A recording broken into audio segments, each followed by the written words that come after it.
Guys, আসসালামু আলাইকুম and welcome back to my blog. তো আজকের ব্লগে হচ্ছে আমি মেকআপ করতে করতে তোমাদের হচ্ছে চোর বাটপার নিয়ে কথা বলবো। আর যদি চোর বাটপার তোমার নিজের বেস্ট ফ্রেন্ড হয় তাহলে কি হবে? তো চলো ব্লগটা শুরু করি। তো আমার হচ্ছে 2022 একজন বেস্ট ফ্রেন্ড ছিল, যে আমার কাছ থেকে হচ্ছে 60,000 টাকা নেয় ফর সাম রিজন। আমি এটা বলতেছি না, তাহলে আরো ছোট হবে। তো আমার কাছে হচ্ছে গাদ্দারি করে 60,000 টাকা নেয়। দেন হচ্ছে আমি ওকে বলি আমাকে টাকাটা রিটার্ন করতে। সে হচ্ছে আমাকে 10,000 টাকা রিটার্ন করে, তো আমার বাবার বিকাশে।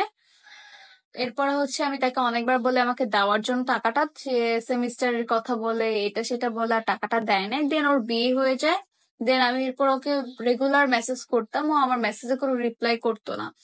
আমার না ফেসবুক আইডিটা না ডিসেবল হয়ে গেছে, না হলে আমি ওকে সব দেখাইতাম। ইভেন আমি কয়েকটা স্ক্রিনশট রেখে দিছি, অনেককে সেন্ড করছিলাম সে খাতিরে।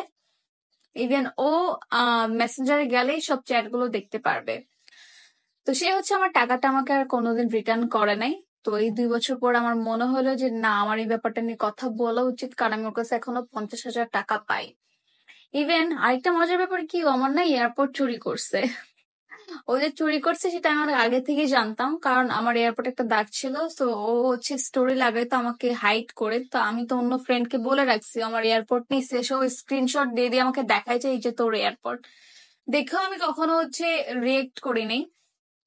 তো আজকে যে ভাবলাম যে ঠিক আছে, ওর সাথে কথা বলে, ওর সাথে তো কন্ট্রাক্ট কোনো ওয়েতে করতে পারতেছে না। দেন সামহাও লিতি ওর সাথে কন্ট্রাক্ট করে। তারপরও হচ্ছে ও অস্বীকার করে, বলে যে ওনাকে আমাকে, আমি নাকি ওর কাছে 8,000 টাকা পাই। ফার্স্টে 8,000 বলে, দেন আবার বলতেছে আমি নাকি ওর কাছে 10,000 টাকা পাই, যেখানে আমি ওর কাছে এখনো 50,000 টাকা পাই। এন্ড যদি বলি যে আমি কেন কেস টেস করি না এটা সেটা, আমি না চাইলে ও মেয়ে মানুষ কোনো একটা ঝামেলা হোক বা এটা সেটা। ইভেন ওর ফ্যামিলির সাথে আমি যখন কথা বলতে চাইছি, ওর কিছু ফ্রেন্ড বললো ওর ফ্যামিলিও সেম টাইপের, কথা বলে কোনো লাভ হবে না। আর আমি জানি ও আমাকে টাকা রিটার্ন করবে না। তো আমি ভাবলাম যে ঠিক আছে, আমি তোমাদের সাথে কেন না শেয়ার করি। কারণ মানুষের বেস্ট ফ্রেন্ড তো জামাই নিয়ে যায়, অনেকের বেস্ট ফ্রেন্ড টাকাও মেরে নিয়ে যায়, এয়ারপোর্টও নিয়ে যায়, যেটা আমার সাথে অলরেডি হয়েছে। তো কথা বলতে বলতে মনে হয় আমার মেকআপ শেষ, আর এটা হচ্ছে আমার ফাইনাল লুক। আমাকে অনেক ভালো লাগতেছিল ওই দিন দেখতে। সাদা শাড়ি, লাল তোমার লিপস্টিক, সবকিছু অনেক স্যুট করতেছিল। তো আজকের পর্যন্ত এই পর্যন্তই।